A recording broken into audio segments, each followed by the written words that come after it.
Bien, me imagino que ya se están alistándose las preguntas y para entrar a la etapa de debate y conversación respecto de estos temas que estamos conversando en esa tarde.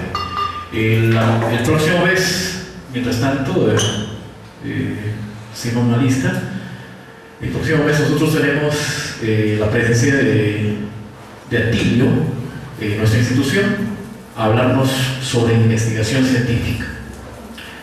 MILCET, ustedes conocen, organiza igualmente concursos de investigación científica.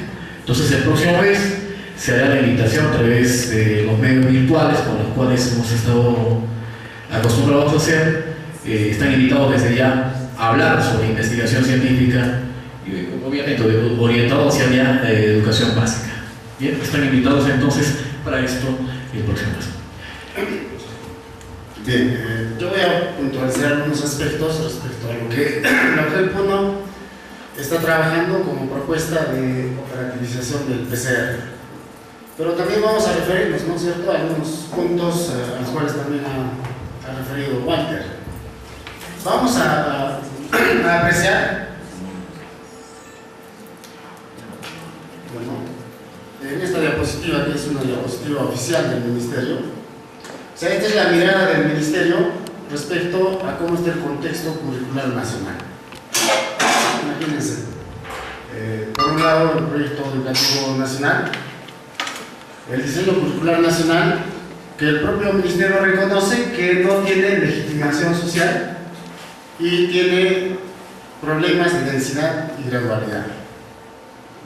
O sea, una de las deficiencias que tiene el DCN, ya lo ha referido Walter, no ha referido a las otras dos deficiencias, que son la gradualidad y la pertinencia, ¿no? El DCN lamentablemente no expresa la gradualidad de los aprendizajes, no evidencia esa articulación que se debe dar entre los niveles, por ejemplo, de la educación básica, ¿no? Y el otro tema es el tema de la pertinencia, que no lo está poniendo acá, ¿no es cierto?, como característica de todo currículo moderno. Y la pertinencia no tiene que ver solamente con atender las necesidades regionales y las demandas regionales, sino también tiene que ver con que ese currículo tenga que generar aprendizajes. ¿Ya? Y en el caso del DCN, por el hecho de su densidad y que no exprese gradualidad, ha dejado de ser ya un currículo pertinente también. Porque ese 30% que supuestamente tendríamos para la diversificación nunca se ha dado.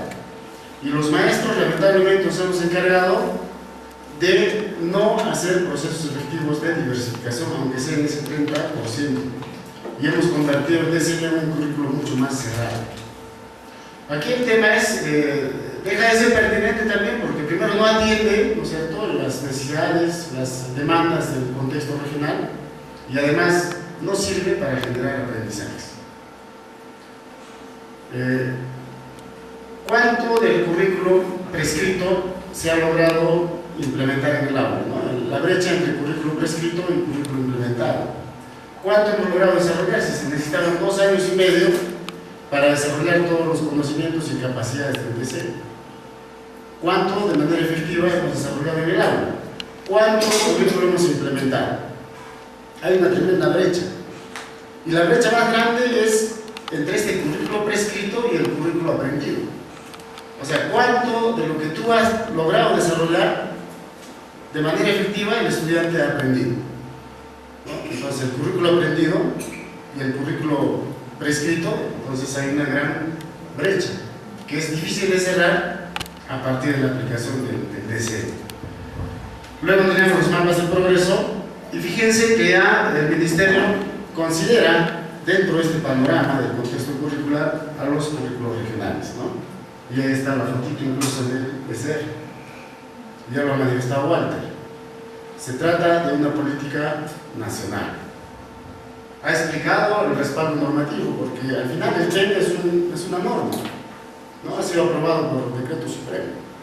Entonces hay un respaldo normativo que nos da luces para hablar ya de una generalización del PCR, ¿no es cierto?, a nivel de nuestra región pública. Muy bien. Walter se ha referido a el respaldo normativo nacional, pero también tenemos un respaldo normativo regional.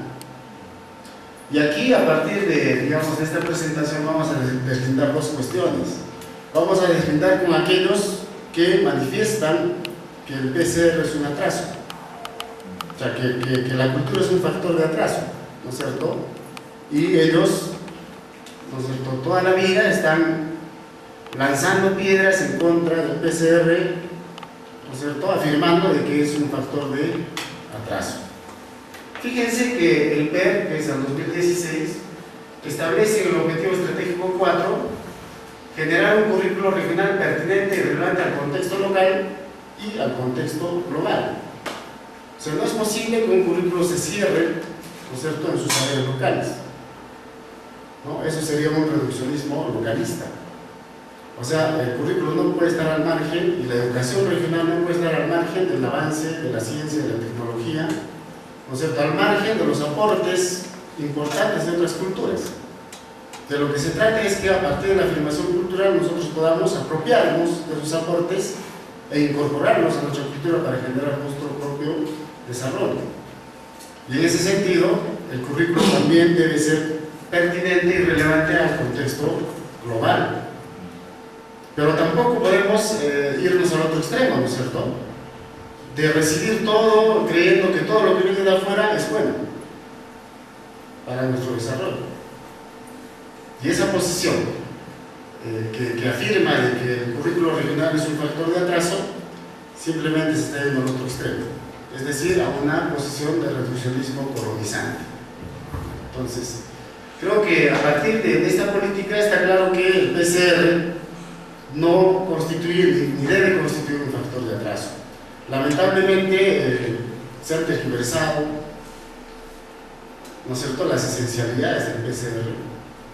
No sé por qué intereses los que han empezado a implementar el PCR desde el 2009, que entra en vigencia, han reducido pues, el PCR a una cuestión de ritos, ¿no es cierto?, prácticas rituales, lo han reducido a una cuestión de lenguas incluso, ¿no?, que es importante, pero que no significa que el que va a aplicar PCR necesariamente debe hablar, dominar, ¿no es cierto?, la lengua original.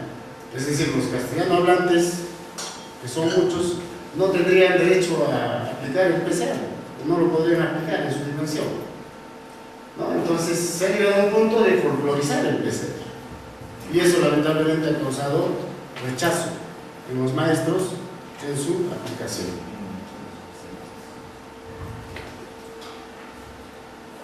Muy bien, esto ya lo ha explicado Walter.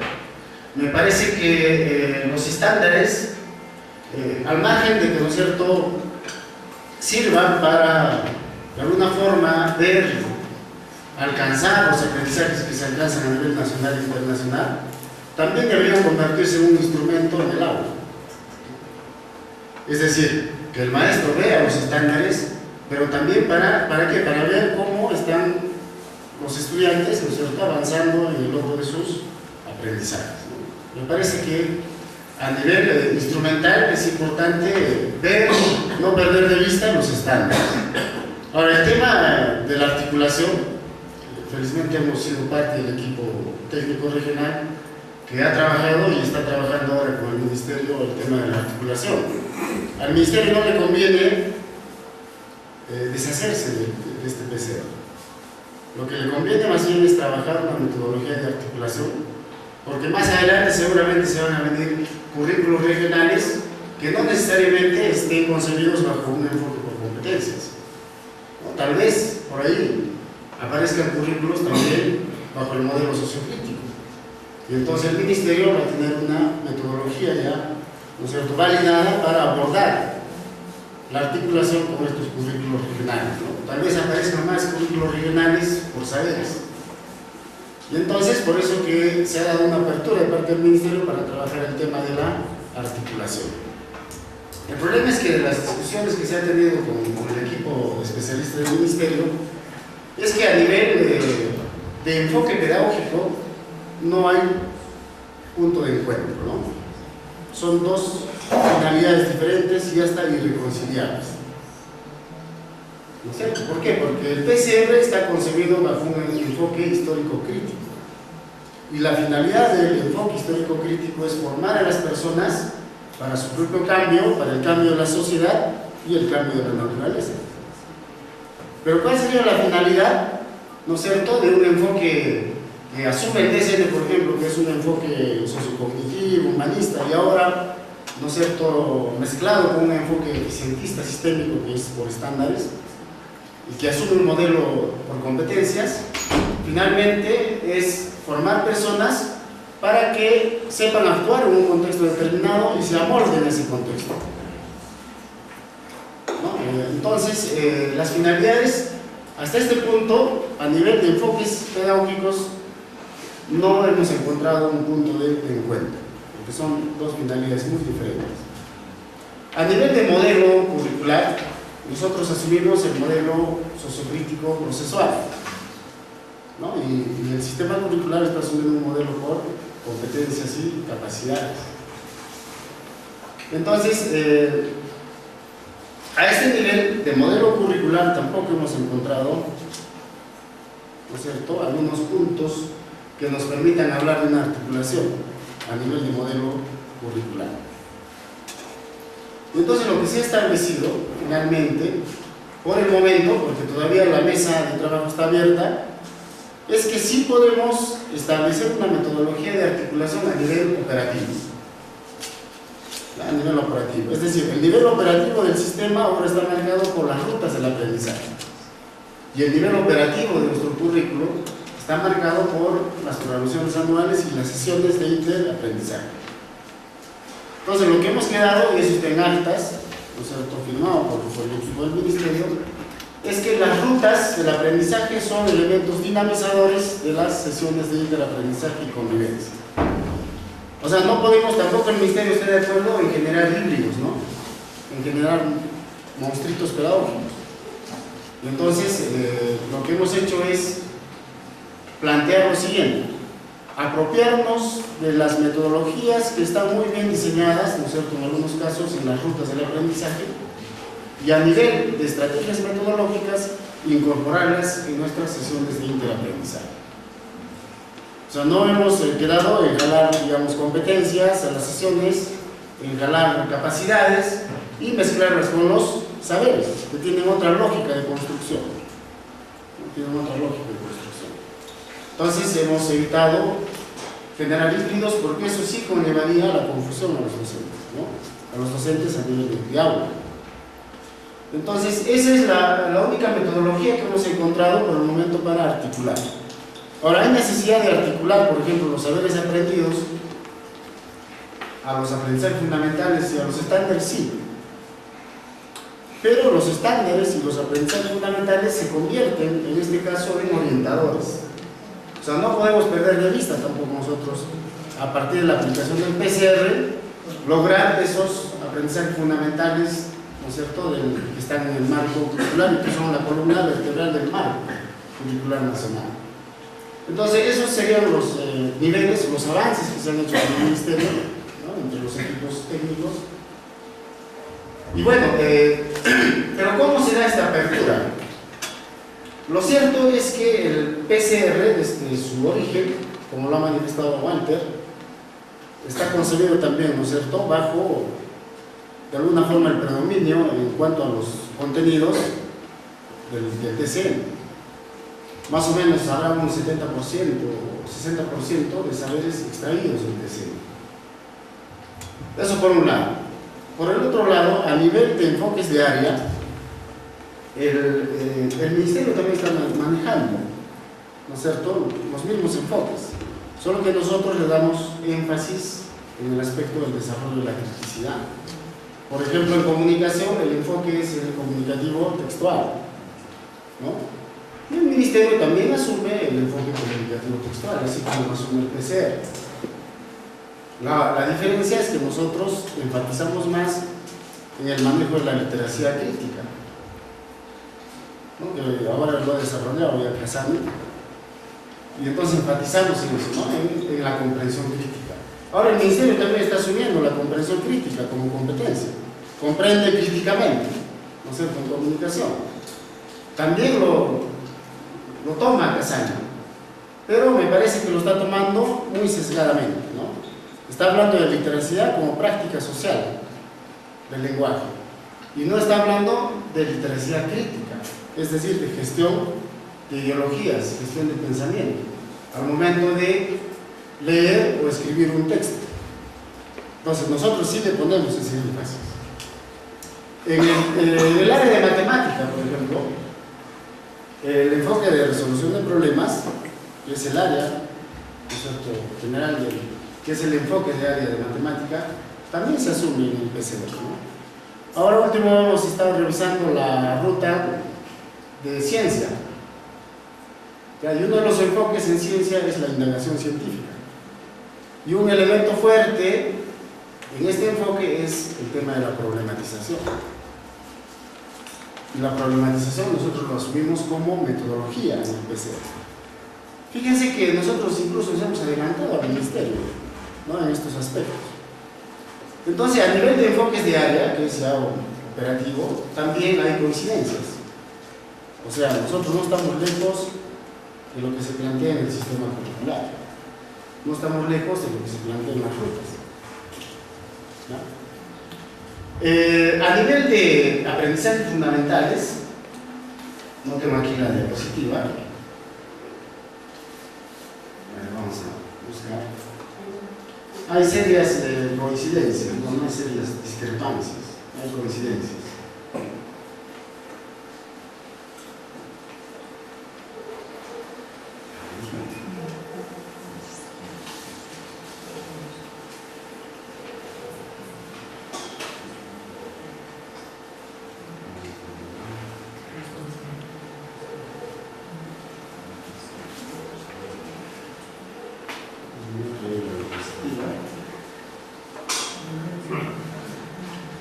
Sin embargo, no está acá la diapositiva, no he olvidado porque estaba en el trabajo y ya no vamos a poner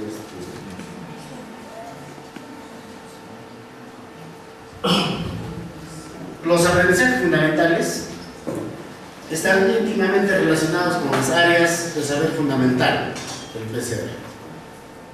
Yo no sé si es una coincidencia o el ministerio ha tenido que leer primero el PCR para plantear los aprendizajes fundamentales.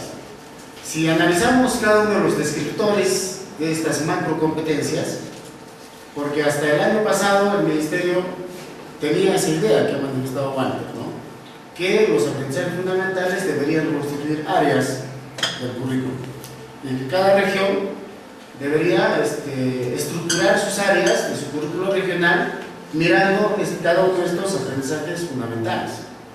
Pero ahora la mirada del ministerio ha cambiado, ¿no? A partir de la comparación que nosotros hemos hecho con el equipo mismo del ministerio respecto a cómo hasta en el nombre del área coincide, ¿no es cierto?, con los descriptores de los aprendizajes fundamentales, ahora el ministerio ha redefinido estos aprendizajes fundamentales y ha determinado que ahora son macro competencias, que no son áreas del currículo, ¿no?, que más bien todas las áreas del currículo transdisciplinariamente tienen que trabajar en función al logro de estos 8 aprendizajes fundamentales.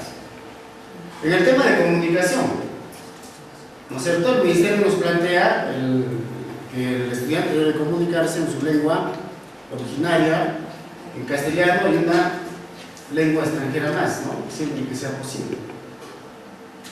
Y estamos hablando ya de acá de un tema de multilingüismo. Y el área en el currículo regional se denomina comunicación sociocultural y multilingüe. Igual, en matemática, el ministerio asume también el enfoque de interculturalidad. Si ustedes leen el descriptor de matemática, o sea, el aprendizaje fundamental relacionado a matemática, coincide exactamente con el área de matemática del PCR. El área de matemática del PCR es matemática intercultural. Entonces, más bien le ganamos en uno al ministerio. El ministerio no tiene un aprendizaje fundamental exclusivo para investigación, pero nosotros sí tenemos un área exclusiva para investigación e innovación. Entonces, lo de investigación, el Ministerio lo está articulando al aprendizaje fundamental relacionado a CTA, ¿no? Pero nosotros tenemos un área exclusiva para desarrollar la investigación. Entonces, hay puntos de encuentro, No estamos lejos de lo que quiere el sistema curricular, pero nosotros nos estamos adelantando un poquito más, ¿no? Le estamos dando un agregado. Y ese agregado, precisamente, y ese debería ser el aporte del PCR al desarrollo nacional, es que nosotros sí estamos convencidos de que es necesario el desarrollo de la criticidad para cambiar nuestra realidad regional. O sea, queremos que nuestros estudiantes sean críticos, sean investigadores, ¿no es cierto? Y sean propositivos, o sea, que propongan soluciones a los problemas de la región. Por lo tanto, le ponemos mayor énfasis al desarrollo de la conciencia crítica.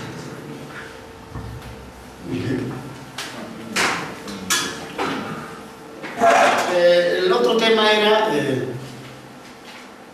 que el Ministerio también, así como se ha hecho una contabilidad, ¿no es cierto?, respecto al número de capacidades, al número de conocimientos que tenía el DCN, el Ministerio también ha hecho lo mismo con los PCRs y los DCRs. Y una de las, y hay que reconocerlo, hay que ser autocríticos, ¿no? Y una de las grandes deficiencias también que ahora tiene el PCR es el tema de la densidad. Es muy débil. Y la otra debilidad, diríamos, a nivel de mallas curriculares, es que nosotros proponemos, por ejemplo, a nivel de saberes aprendidos, que estos saberes aprendidos deberían estar orientados al desarrollo de las tres estructuras básicas del ser humano. O sea, no solamente lo cognitivo, sino también de lo afectivo, valorativo y de la estructura cognitiva, volitiva. O sea, de la toma de decisiones y de la voluntad. Sin embargo, en la redacción, ¿no es cierto?, de estos saberes aprendidos, muchos solamente se quedan en lo cognitivo. Hay preguntas problematizadoras que no problematizan nada. Con un sí y con un no ya están respondidas. ¿No es cierto? Hay aprendizajes, saberes fundamentales muy gruesos, muy abstractos, que es necesario simplificar. O sea, una malla curricular debe ser lo más sencilla y lo más funcional para el trabajo en aula. Y ese trabajo seguramente la región lo asumirá, no sé. Ahora habría que ver también quién se compra el lío, ¿no es cierto?, del PCR para el siguiente periodo. Lo cierto que sí es política nacional y es política regional, y lo que estamos nosotros propendiendo es a la generalización. La gran unidad escolar San Carlos se ha reunido en esta semana y ha decidido aplicar el PCR. Entonces vamos a ir a hacer un trabajo de reforzamiento pedagógico. Independencia también de Puno también ha decidido aplicar el PCR.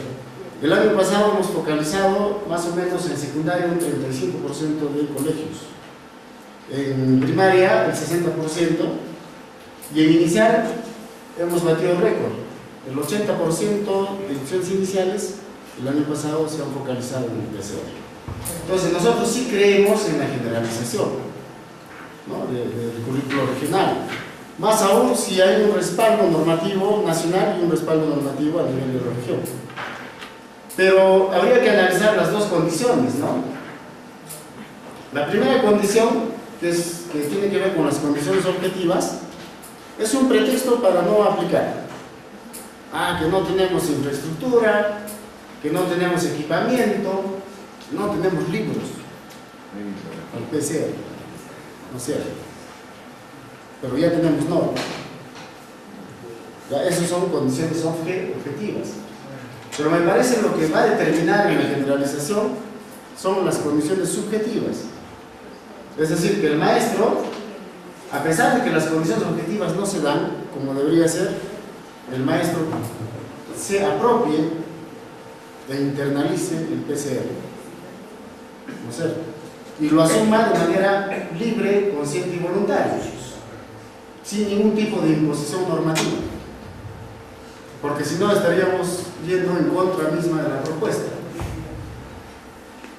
porque lo que se trata es de que los maestros ahora se conviertan en decisores del currículo.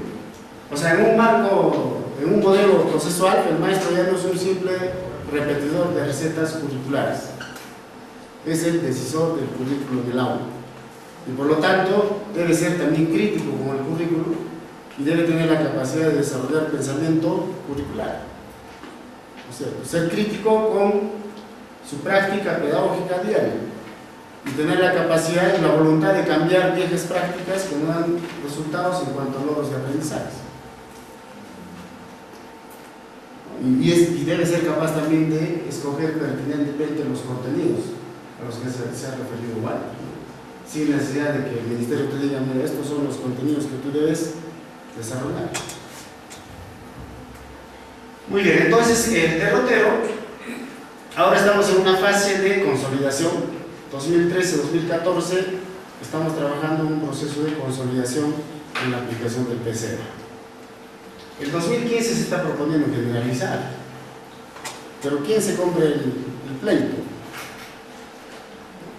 Seguramente algún candidato que quiera hacer su campaña tomando el PCR va a fracasar. Va a fracasar. No sé quién se compra. Sería bueno, por ejemplo, que alguien, un gobierno que entre el año que viene, se comprometa a invertir, ¿no? El gobierno que está pasando ha asumido un compromiso de invertir, pero no lo ha hecho. Conversando con los amigos en el círculo académico de Walter, también con José Luis, etc., se planteaba, ¿no? Así en una conversación de amigos, ¿qué pasaría si un gobierno regional se anima a invertir solamente 1 millón más de soles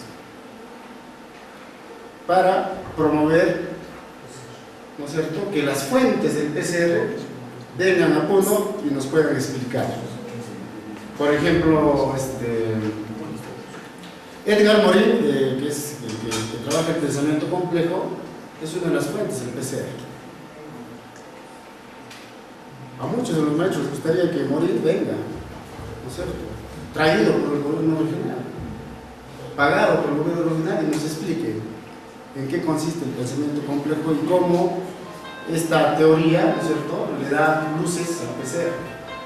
O que venga un subiría y que nos explique desde la propia fuente en qué consiste la pedagogía dialogante, que es también un sustento, ¿no es cierto?, para hablar de interaprendizaje en el PCR. O que venga Bandí, ¿no?, o Casal, que nos explique en qué consiste la literacia crítica. Pero habrá la voluntad de algún gobierno regional que diga, mira, yo tengo 1 millón y tráeme a todas esas fuentes del PCR, o un Ortiz Cabanillas que nos explique cómo se recogen los aportes de la neurociencia al PCR. Porque uno de los aportes y una de las fuentes del PCR es las neurociencias, ¿no? Y entonces, ¿por qué decimos que este currículo es pasadista, es anacrónico, si está nutrido de las fuentes más modernas, de las fuentes epistemológicas más modernas? Pero es necesario que los maestros conozcan, ¿no?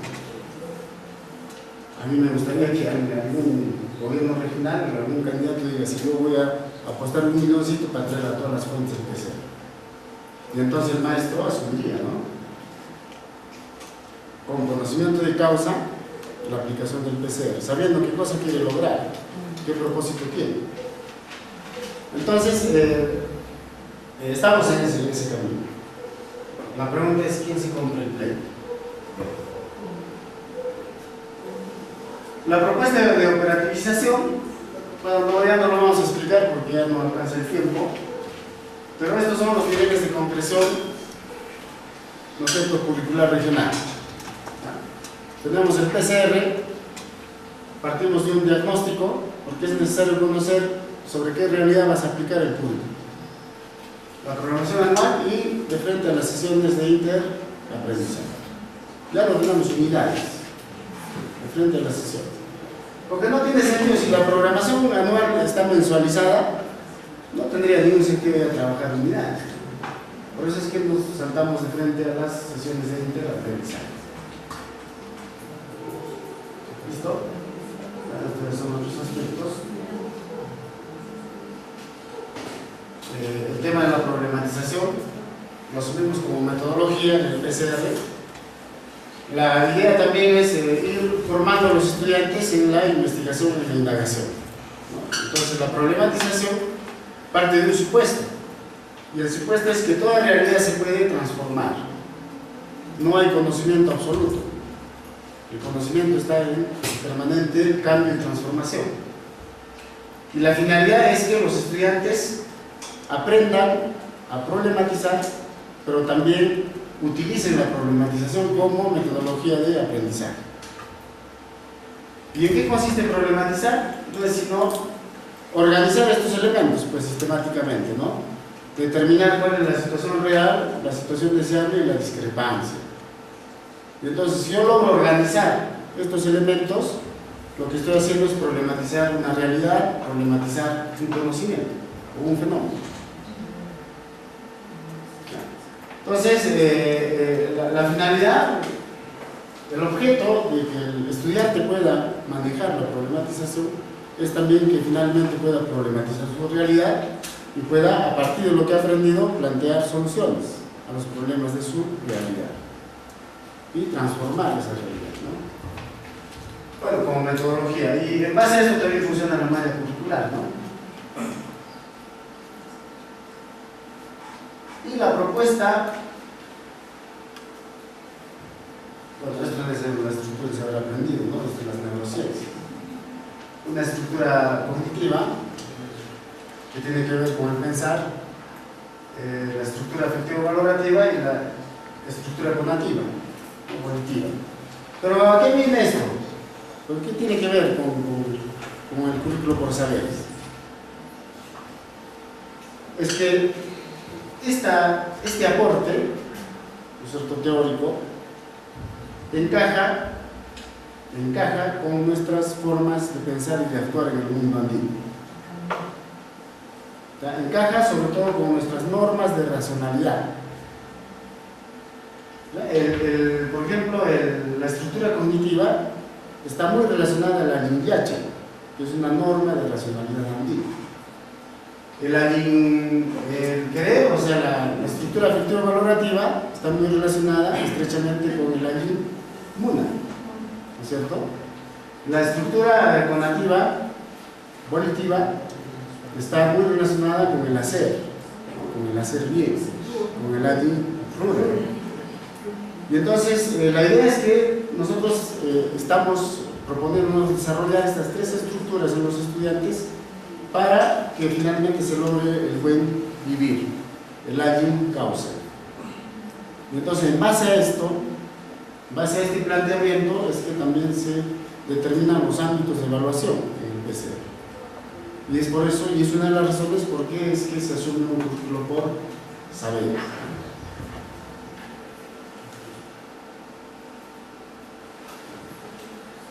Esta es la propuesta de la sesión de interaprendizaje y convivencia, donde articulamos nosotros las rutas en la parte de desarrollo del contenido, pero no jalamos las competencias, las capacidades, los indicadores de capacidad.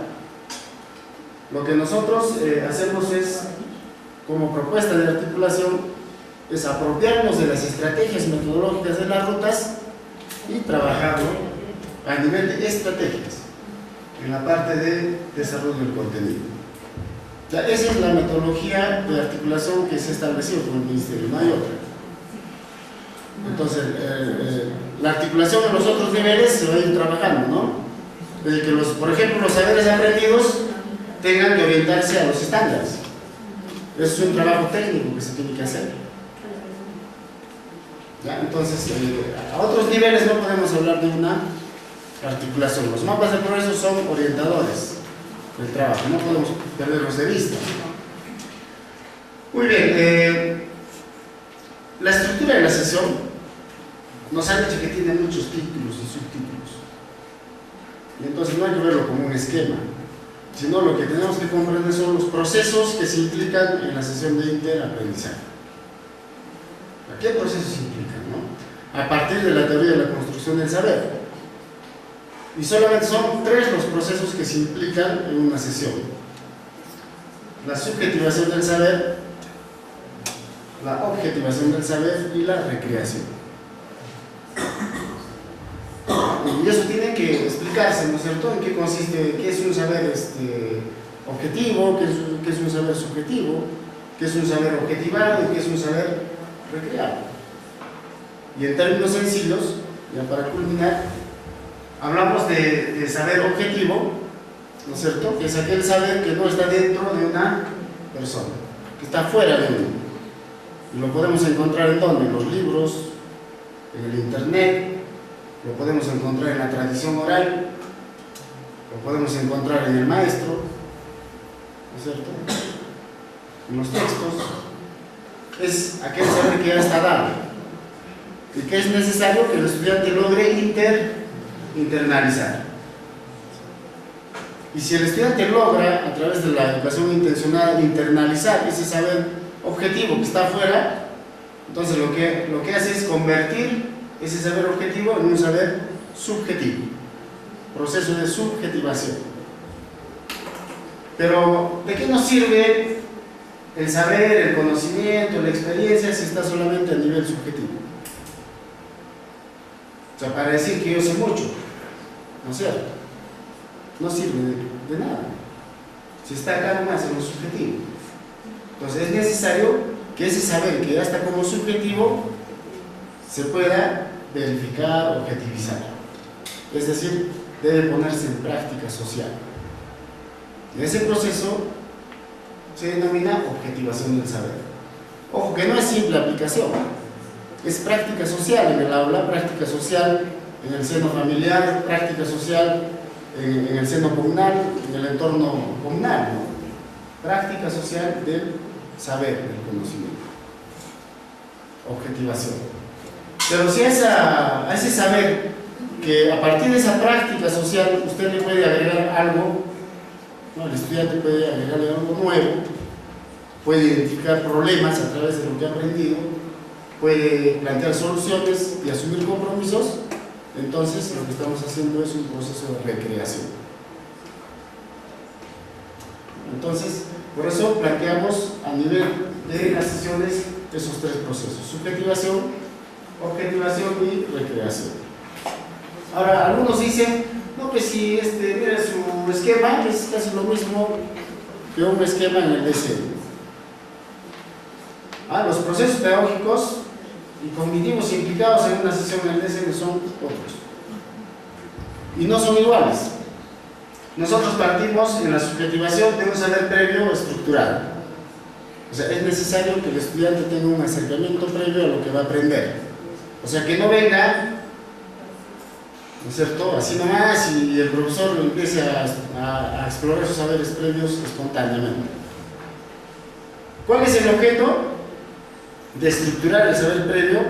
Es precisamente promover la indagación. ¿Ya? Entonces, ¿cómo estructuramos los saberes previos de los estudiantes? Hacemos que indaguen, que investiguen, que pregunten, o hacemos que vean un video relacionado a lo que va a aprender, o hacemos una visita guiada, no sé cuántas estrategias podemos utilizar para estructurar el saber, ¿no es cierto?, de tal forma que el estudiante ya venga con algo, que entre ya al proceso con algo ya estructurado. Y a través de la problematización lo que hacemos es desestructurar ese saber previo. Ahora, es lo mismo que conflicto cognitivo.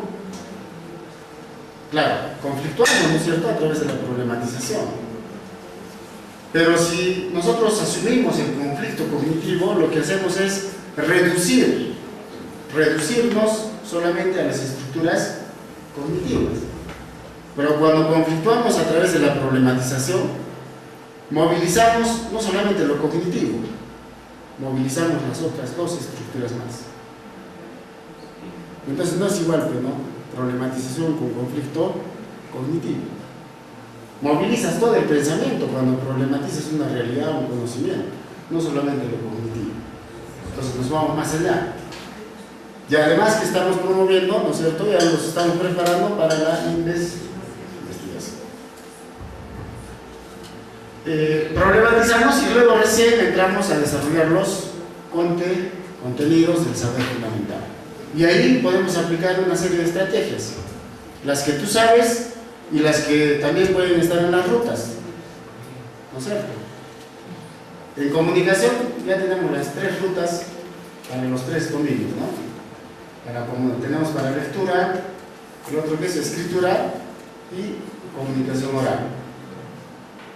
Ya están estructurados los mapas también, y en ese sentido ya no tiene, ¿no es cierto? Ya no tendríamos que ni siquiera ver el DCN. O sea, en comunicación el DCN ha muerto, en matemática también. Ya no tiene sentido utilizar el DCN si ya tenemos rutas completas en comunicación y en matemática. O sea, es una muerte agónica, lenta. Se completan las rutas en un área con sus correspondientes mapas de progreso, esa área muere en el DCN. Claro, vamos a ir al DCN a sacar reconocimientos, contenidos, es válido también, ¿no es cierto? Pero ya murió el DCN en esas áreas. Y entonces lo que hacemos es apropiarnos de las estrategias y las utilizamos para desarrollar los contenidos. Ahora ustedes dirán, profesor, pero en el fondo también estamos desarrollando competencias, capacidades. ¿De qué depende la utilización de una herramienta? Porque al final las rutas son herramientas pedagógicas. ¿De qué depende que tú utilices un martillo? Depende de la finalidad que tú tengas, ¿no es cierto? Sí, yo puedo utilizar el martillo como el lobo del martillo para matar gente. Lo puedo utilizar como arma de defensa. Lo puedo utilizar si es un martillo antiguo, entonces lo puedo utilizar, si es de colección, lo puedo utilizar como adorno en mi casa. O sea, ¿de qué va a depender? De la finalidad que tú tengas. Igual, las herramientas de las rutas, su utilización va a depender de la finalidad que tú tengas como maestro en el aula. O sea, el propósito que tú tengas. ¿Y qué va a definir el propósito y la finalidad que tú tienes? Lo va a definir el modelo curricular que asumes. ¿Y qué va a definir el modelo curricular que asumes? Lo va a definir el enfoque pedagógico que asumes. Y si te mueves bajo un enfoque histórico crítico, esa herramienta lo vas a utilizar para desarrollar la criticidad. Y si te mueves bajo un enfoque por competencias, esa misma herramienta lo vas a utilizar para desarrollar competencias. ¿No es cierto? Pero nosotros, además de generar, de formar personas competentes, queremos irnos un poquito más allá. Queremos generar personas competentes, pero que no se amolden, ¿no es cierto?, a un determinado contexto, a una determinada realidad, si esta realidad es adversa para el colectivo. Claro, soy competente, ya voy a surgir pues, en esta sociedad, en este mundo, y listo. Nunca me voy a proponer cambiar, porque estoy cómodo. ¿No sé? Pero nosotros lo que queremos es, a partir del desarrollo de criticidad, que esa persona, siendo competente, también se proponga aportar, cambiar la realidad, transformar la sociedad. ¿Listo? Muy bien, entonces esos son los procesos implicados en una sesión de interaprendizaje. ¿Es igual que el DCN? No, pues no. Hay muchas diferencias. Muy bien, hasta aquí mi participación. Muchísimas gracias. Bueno, agradecer en primer lugar al profesor Gabriel, docente de Ciencias Sociales en nuestra institución, a Walter por su presencia. Mientras van alistando ya sus preguntas, a Simón Rodríguez. Bueno, los tres de fondo están inmiscuidos en el PCR. Los que enseñamos en el área de comunicación vamos a encontrarnos con que son tres escritores punteros. Gabriel Paz con un texto elemental, Aporías, Walter Paz con un texto virtual del cubo, y a Simón Rodríguez, del que yo creí que estaba expuesto en las alturas de Machu Picchu, es lo que me decían los amigos, y es especialista de Eugel Puro, que escribió el libro Desatando Penas. Desatando Penas. ¿Qué estás haciendo desatando penas? Bueno, un aplauso para los tres, por favor, al público presente. Yo no me invitar, por favor, Walter, Gabriel, nos sentemos. Esto por favor, polémico. No necesita cómodo. Sí, para tener algo más. Sí, para tener a veces algo más directo. Puede desarrollarse mejor fuera de los cuadritos. Sociable. Vamos entonces con las preguntas. Estamos viendo todo en cuadritos. La planificación en público. Vamos con las preguntas en público entonces. La evaluación en cuadritos. La hacemos todas las los preguntas registros, las actas del cuadrito. También en cuadritos. Las aulas también la misma en cuadritos. ¿Por qué no salimos de eso y buscamos otra manera de organizar, de planificar? Totalmente perdido. El detalle está en que la chacana se vuelve un símbolo. Es un símbolo bien interesante y que diferencia de otras formas de planificar, de otras regiones, etc. Y entonces por eso tal vez el especialista dice la chacarita, que es un símbolo andino muy milenario, antiguo, etc. Es una cruz andina que ha servido para organizar el conocimiento. Tiene su fundamento, o sea, no se ha hecho por un capricho, ¿no? Y para armar la chacarita hemos usado, yo recuerdo, la teoría de Subiría. Subiría dice, hay que tener presente para organizar, para planificar, primero las operaciones intelectuales, o sea, las formas de pensar, lo cognitivo, todo lo que explicó Simón. Luego, los instrumentos intelectuales. Los instrumentos intelectuales pueden ser conocimientos, pueden ser herramientas, pueden ser todo el material que usamos, ¿no? Son instrumentos intelectuales.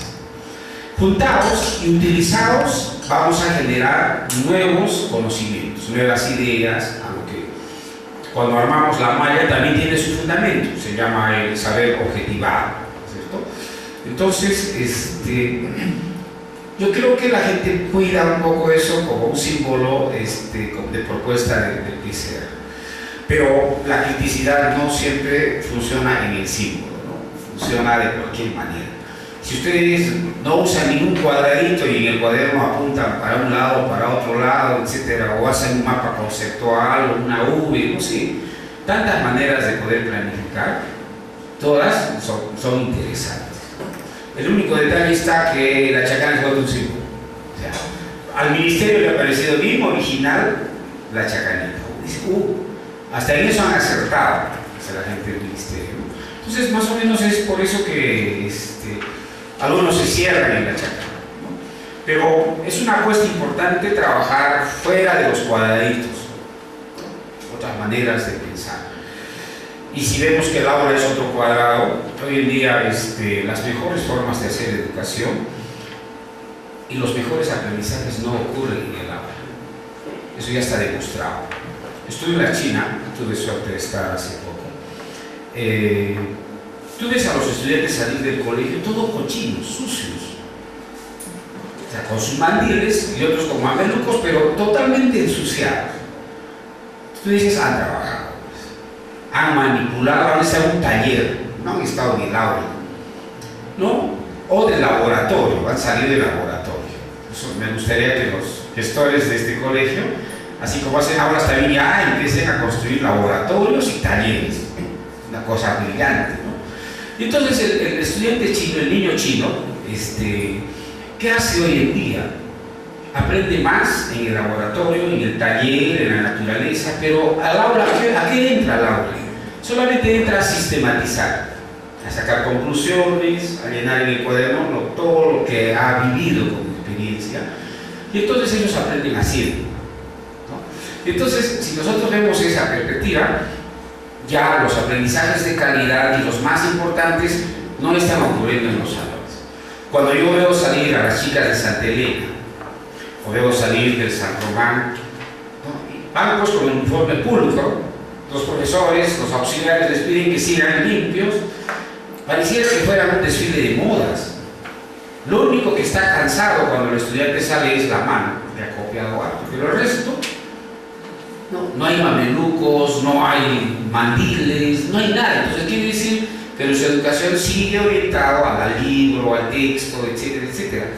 Pero los países desarrollados, como en este caso de China, entienden que educación es sinónimo de tecnología. Baja la tecnología, baja la educación. La tecnología crece, crece la educación. Entonces, incluso los cuadernitos, yo me he impresionado cuando vi puro tablets, todos los chicos con sus tablets, ¿cierto? No hay cuadernos, hay algunas hojitas, por eso viene el concepto de portafolio, ¿no? Y entonces eso es para apuntar algunas cosas que no están en las diapositivas, no están en el internet, no están en los textos que cuelgan los profesores, entonces para eso sirve el portafolio. Entonces yo digo, no sé cuál es la distancia que tenemos nosotros. La gente experta dice que estamos 50 años atrasados en relación a esos países. Y estos están mirando ya de otro modo.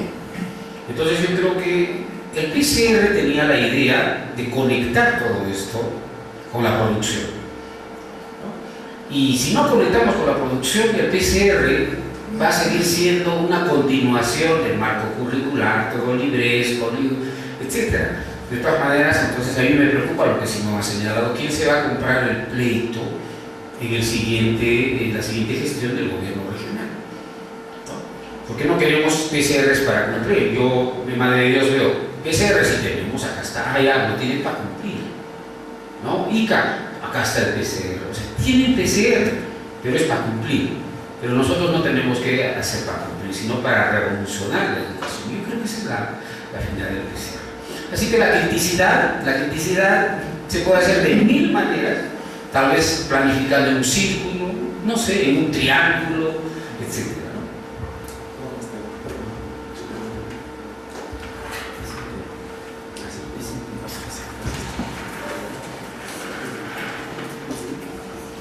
Bueno, me permito interrumpir a Simón porque creo que nos puede explicar mejor a toda la pregunta que hizo el colega, porque su pregunta encierra varias cosas. O sea, estamos hablando de cuadraditos, pero en realidad estamos hablando de contenido, ¿no? O sea, de elaboración propiamente de nuestras sesiones de aprendizaje.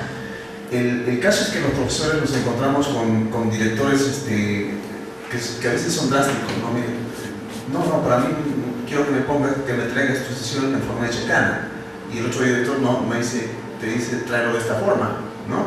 O hay especialistas en la UGEL que te dicen, cuando el director los lleva, no los valida, o vuélvelos a hacer, hace otra capacitación a tus docentes, y bueno, nos descolocan a todos, ¿no? Entonces, Simón, que es especialista de la UGEL 1, tendría que esclarecernos este punto concretamente. ¿Qué es lo que vamos a hacer los docentes en nuestras aulas? Lo que ellos han propuesto, yo tengo este folleto de la UGEL Ringuyo, y lo han hecho en forma de chacán, ¿no? Están los saberes fundamentales, lo que ustedes saben, ¿no? Pero esta semana el ITEBA, el Minedu, o a través del Minedu, ha colgado un nuevo fascículo que lo han llamado Orientaciones para el Desarrollo de Sesiones. Y bueno, no tiene una forma de la chacana, son los aprendizajes esperados, el inicio, la secuencia didáctica, el desarrollo, lo que conocemos, ¿no? La evaluación sumativa, la evaluación formativa, el cierre, ¿no? En fin, ¿a quién le hacemos caso? Disculpa, Simón. Miren, yo creo que como maestros no debemos fijarnos mucho en los esquemas. O sea, el desarrollo de la criticidad no tiene que ver mucho con esquemas. Nosotros hemos ensayado en la UGEL 1 en el 2012, un esquema vertical, por eso, sí, lineal, ¿no? Vertical, lineal. Pero estaban los procesos. Sin embargo, cuando hemos ido como parte del equipo técnico al ministerio, lo primero que nos han preguntado en Lima es: ¿y las chacanitas? ¿Dónde están las chacanitas? Y nos hemos dado cuenta del poder ideológico que tiene la chacana. Además que es un esquema circular. Los maestros se quejaban en el sentido de que como es circular, no estaban acostumbrados, digamos, a un esquema circular, ¿no? Concéntrico, sino a un esquema lineal. Pero por eso es que a partir de esa anécdota hemos retomado en lo que el PUNO la chacana. Ahora, al margen de la normatividad, porque ha salido una norma complementaria, la 008 de la DEPO, que pone como lineamiento regional que los profesores deben este año estructurar su planificación curricular, ¿no es cierto?, en base a, dentro del marco del PCR. Y los documentos de planificación en el aula son la programación anual y las sesiones de interaprendizaje y convivencia. Ahora, no sé, el Ministerio nos ha determinado un quinto compromiso, ¿no es cierto?, de los 8 compromisos de gestión, y dice aplicación de las rutas del aprendizaje, ¿no es cierto? Ahí debió normarse aplicación de las rutas del aprendizaje articuladas a los currículos regionales. Pero cuando el Ministerio viene a hacer el taller aquí a PUNO sobre los 8 compromisos, hemos establecido aplicación de las rutas del aprendizaje articuladas al PCR, a las sesiones de interaprendizaje. Entonces, no creo que nos movamos ni dentro de esquemas, ni dentro de normatividades, ¿no es cierto?, que al final restringen la creatividad del maestro. Si somos unos maestros que estamos dentro del modelo procesual, creo que tenemos que ser también creativos. Ahora, el Ministerio ha sacado sus orientaciones para la planificación curricular. Es un documento de trabajo.